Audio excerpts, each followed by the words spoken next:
আগামী দিনের পরিবেশগত চ্যালেঞ্জগুলো তরুণরাই মোকাবেলা করবে উল্লেখ করে বন, পরিবেশ ও জলবায়ু পরিবর্তন বিষয়ক উপদেষ্টা সৈয়দা রিজওয়ানা হাসান বলেন যে পরিবেশের সঙ্গে ভারসাম্য রেখেই সব ধরনের উন্নয়ন কার্যক্রম করতে হবে।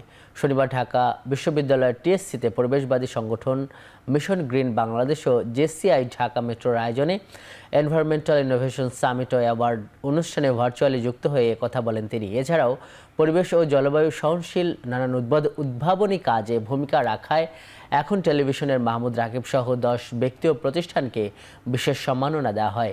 এতে দেশের 70টির বেশি সংগঠনের প্রায় 4 শতাধিক পরিবেশকর্মী অংশ নেন। দিনব্যাপী এই অনুষ্ঠানে বিভিন্ন বিষয়ে গুরুত্বপূর্ণ সেশন ও প্যানেলে আলোচনা হয়।